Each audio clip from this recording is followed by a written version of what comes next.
Mata kuliah Budaya dalam Bisnis, pertemuan ke-13 kali ini dengan materi manusia sebagai inti organisasi.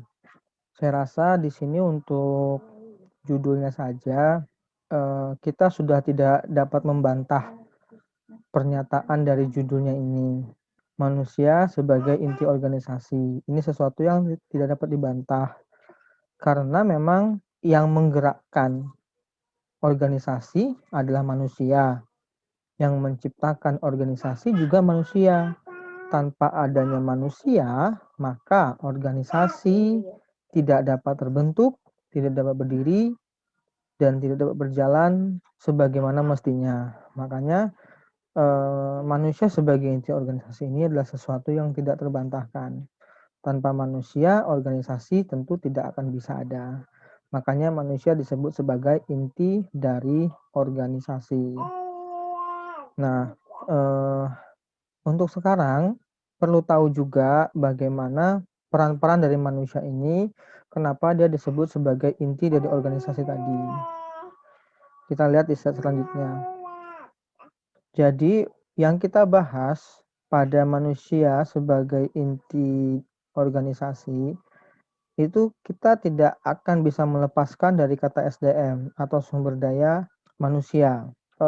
SDM ini dia melakukan MSDM atau manajemen sumber daya manusia. Jadi sumber daya manusia adalah individunya, orang-orangnya, manusianya, sedangkan MSDM ini adalah sistem yang dipakai diterapkan oleh SDM pada sebuah organisasi.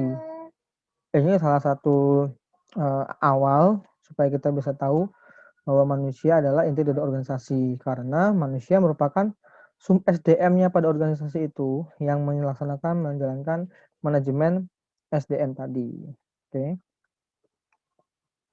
Nah, sebagai inti dari organisasi, tentu manusia memiliki peran. Di sini ada 3 peran manusia sebagai inti organisasi yang perlu kalian ketahui. Kalian perlu mengetahui ini untuk mendukung pernyataan atau judul atau statement tadi yang menyatakan bahwa manusia sebagai inti organisasi. Sebagai inti organisasi, tentu manusia memiliki peran. Perannya terdapat 3 di sini. Yang pertama, dia berperan sebagai investasi dari SDM itu sendiri. Yang kedua, merupakan sarana motivasi. Dan yang ketiga, merupakan kapital atau manusia.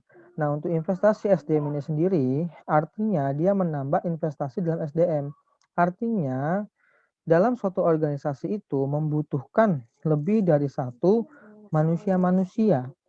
Sehingga perlu adanya manusia-manusia baru atau manusia-manusia tambahan yang untuk mengisi suatu posisi jabatan seiring dengan perkembangannya organisasi tadi. Semakin berkembang organisasi, semakin banyak sumber daya manusia yang diperlukan. Makanya sebagai investasi SDM inilah manusia berperan sebagai investasi dari SDM ini, atau berperan sebagai SDM, penambah SDM itu sendiri. Jadi SDM juga butuh masukan, butuh asupan, butuh penambahan. Nah, manusia inilah yang menambahkan SDM.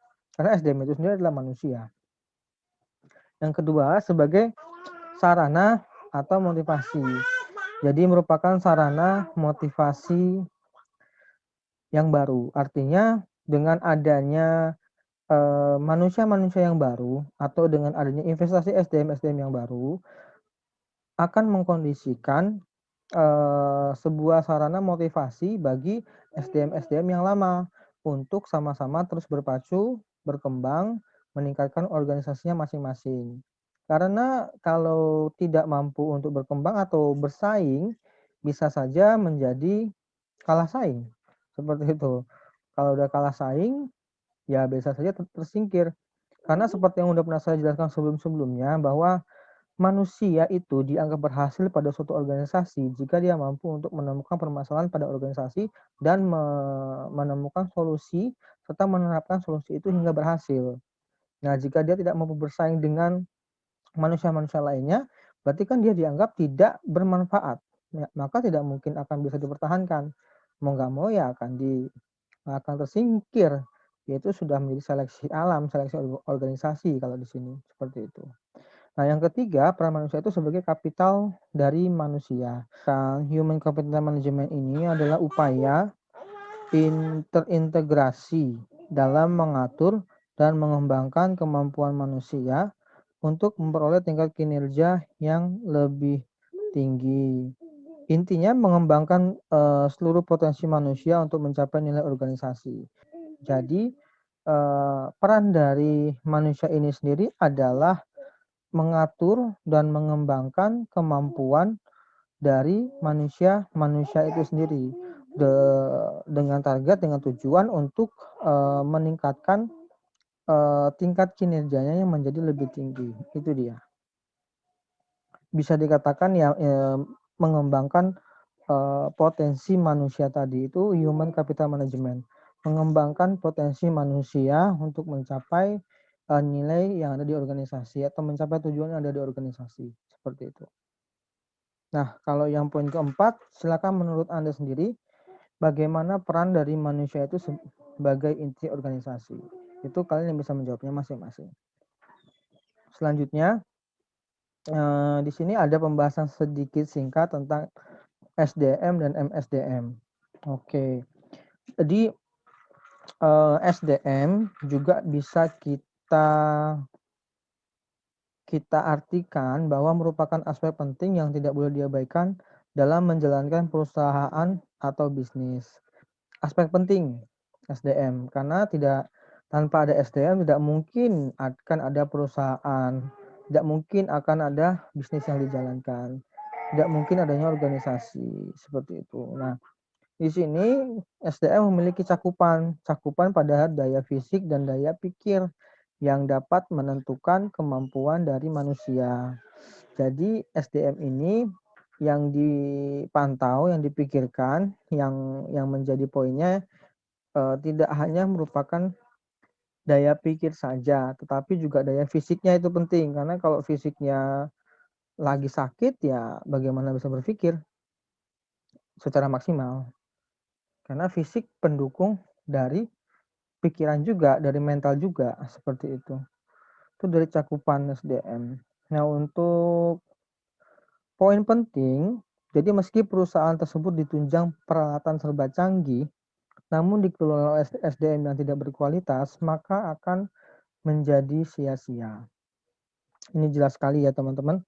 Jadi meski perusahaan tersebut ditunjang peralatan serba canggih, kalau SDM yang dikelolanya itu tidak mampu memanfaatkan atau menggunakan peralatan canggih tersebut secara benar, maka mau sebagus apapun peralatan tetap menjadi hasilnya tidak maksimal.